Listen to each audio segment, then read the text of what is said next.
This is my morning spiritual routine while living full-time in a converted shuttle bus. So I usually like to start my mornings by making up my bed. This is honestly my first win of the day because I can just have a clean bed that's, all the crumbs are swept out of it, all the sand is out of it. So it just feels really good to start the day off right by having my bed made up. And then after that, I like to reset my entire space by cleaning it. And thankfully, I live in 200 square feet, so it makes it a little bit easier, but I do have to clean more frequently. So I just like to clean off the countertops, put things back in their place, and organize everything. And then once the countertops are clean, I like to clean off the surface with some gentle cleanser. So I'm using Method right there. It's an all-purpose cleaner. I really like it. It's gentle and it has some essential oils in it. It doesn't have a whole lot of that toxic stuff either, so I like to use that on my induction stove and just all the surfaces that I have in my bus. Then after that, I like to do some plant care. My plant babies are really loving the place that we're parked at right now because it's just a lot of natural sun. So I'm just giving them some water here.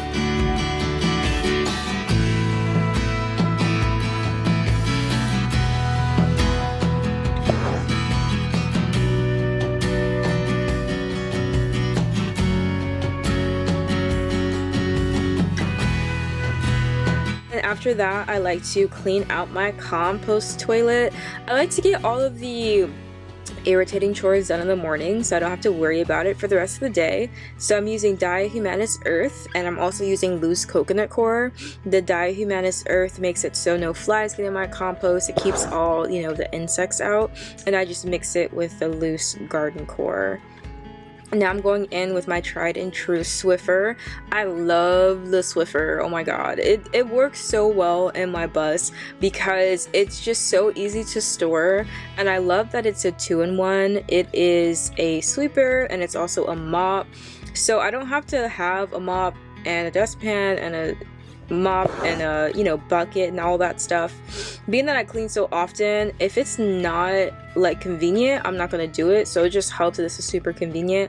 I don't have to overexert myself with a mop bucket, mopping up the bus and having to wring it out and just all this different types of stuff. I just have to change the pad really, and then I'm able to just clean my whole entire house. Now my pads are a little dried out because I lost the lid to it, but it's fine. It still works. It's all good. And then after that, I like to take my supplements. I hate getting sick.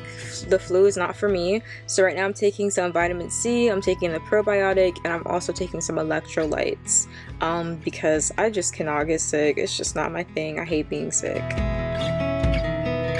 And then after that, I dump my trash. Now that my house is all clean, I don't want to smell like trash. So I just drove to our local dump station, and I just dumped all the trash that I accumulated from cleaning and just the trash that we had sitting there. And I just dump it out one time so I don't have to worry about that for the rest of the day. Now back at home, this is one of my most favorite parts of my routine. I get back home and I'm gonna light some candles and set some intentions. Now the candles that I like to light, as you can see, I chose amethyst for peace and calm. I love that candle. It's amazing. And it also has the actual amethyst stones inside of the candle. But I woke up that morning, I like to pair my scents with the things that I need. I woke up that morning and I was just in desperate need of some peace and some calm and some tranquility. So that's why I lit those particular scents. I also lit some sage that had lavender buds on it as well, just so that I can introduce some of that calmness to my space. I like to use aromatherapy to enhance my practice. It just makes it feel a lot more whole. I don't know if that's the word for it, but that's the best way I can describe it. So I just light everything up and I start setting my intentions. Now I like to go in with my gratitude journal, my personal journal, and also my tarot cards. Now, like I was saying, this morning I woke up with some intense anxiety as well as depression. And And on mornings like this, it can be really, really hard for me to find gratitude. So I'm really grateful. See what I did there? I'm really grateful to have my gratitude journal because it has a lot of prompts that can guide me through finding the gratitude that I may not have. And instead of like forcing myself to be grateful, I can just kind of find it with a guided practice. So that's why I have a gratitude journal. And then after that, I usually like to pull out my tarot cards and I pull out my personal journal. But today I decided to do a 3-card tarot reading. Now it's very simple. It's great for beginners, people starting to read tarot. So I like to pick 3 cards at random. First card signifies my past energy, middle card is my present energy, and the final card is my future energy. Now, as you can see, as soon as I started shuffling, cards just started to pop out. The universe definitely had some urgent messages for me.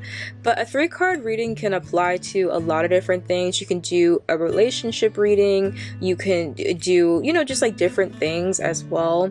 For a 3-card reading, it doesn't just have to be past, present, and future. But that's what I was drawn to this morning, so that's what I ended up doing.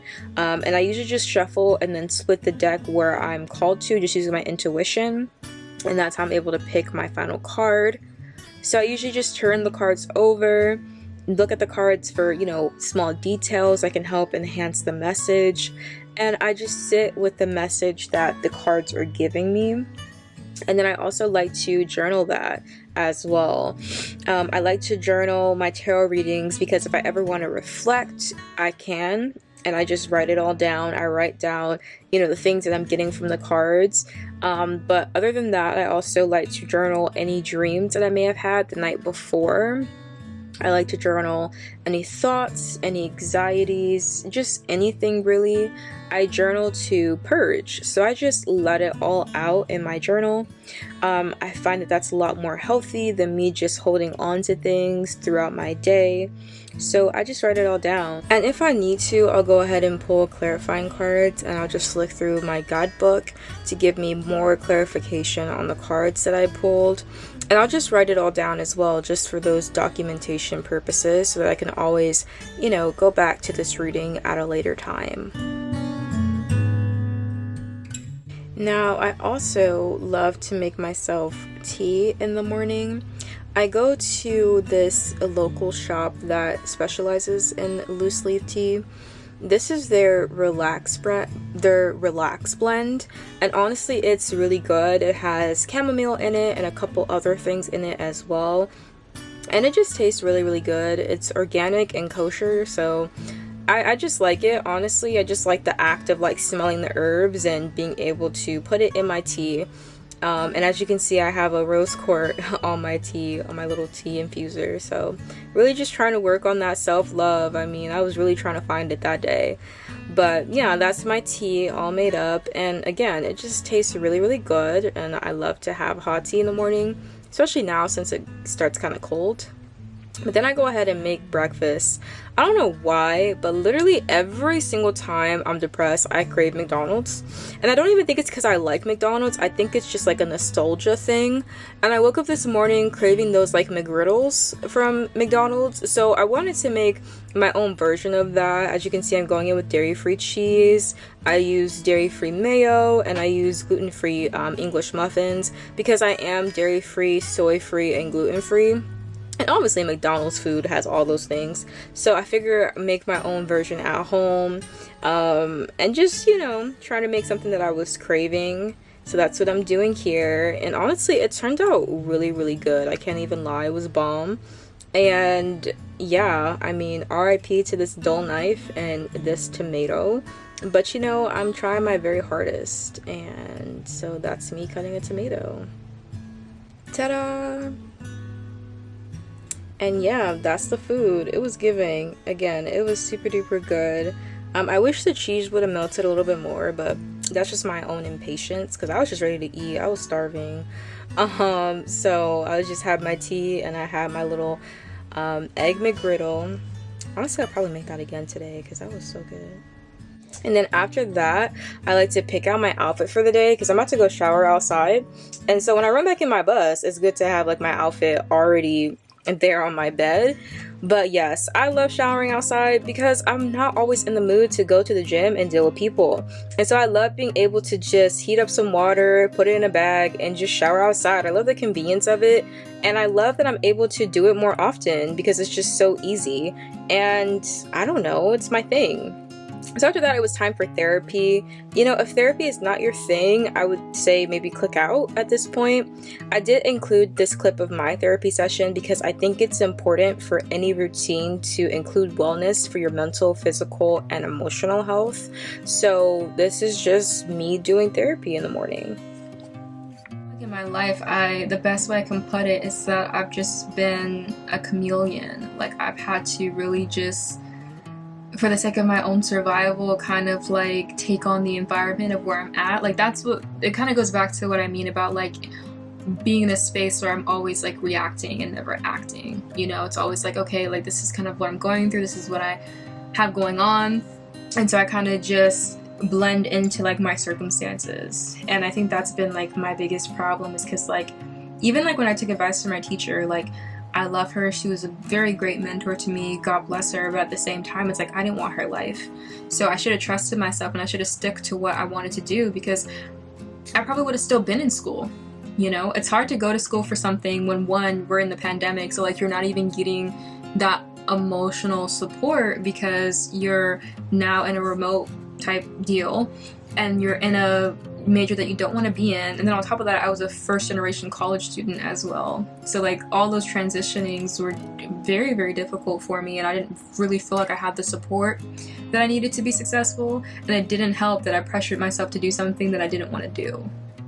So I think all those things combined is like what ultimately made me drop out. But then it was like, okay, well now I have all this experience and I even have like college credits in business. So that was already like kind of building out my resume. And so it was very easy for me to get sales jobs. So, and like when you're in a pinch and you need money, it's like, okay, well I'm just gonna take what's given to me, you know? So, but it's not like what I wanted to do, but I was kind of like already doing it. So it was just easier to kind of just go with it than trying to go against the tide and actually chase what I wanted to do. But now I'm in a position where it's like, okay, well now you've been let go from your job. So now it's like, all right, now you're ended up doing it anyway because now you got to figure out what the next thing is. And yeah, so. What would you like to do? Honestly, if I had my pick, what would be like my dream job would to be doing YouTube full-time, being a content creator, making videos to how to like educate other people to be more sustainable, how to build things, how to grow things. And I'm also very into like plants and herbs and things like that. Like I love to garden. And just like making informative videos for other people who have the same interests / passion / hobbies as I do, taking my bus different places, traveling and vlogging that to show other people you know, what that whole experience is about. But also I would love to like just convert furniture. Like I would love to just flip furniture and have like my own little small business on the side of like, you know, building different dresser drawers, building, you know, different bed frames, like just different stuff, you know, and, you know, ultimately just keep going, like just keep traveling, just keep seeing things, just keep living life and not being stuck in anything that makes me feel like it's just not a representation of me. I mean, I feel like for the last decade of my life, it's been little to no creativity or creation. And I feel like that's a big source of like my sadness, because I'm not able to create and like express myself because like I'm so focused on surviving that I don't have any time to live. And that's my biggest thing.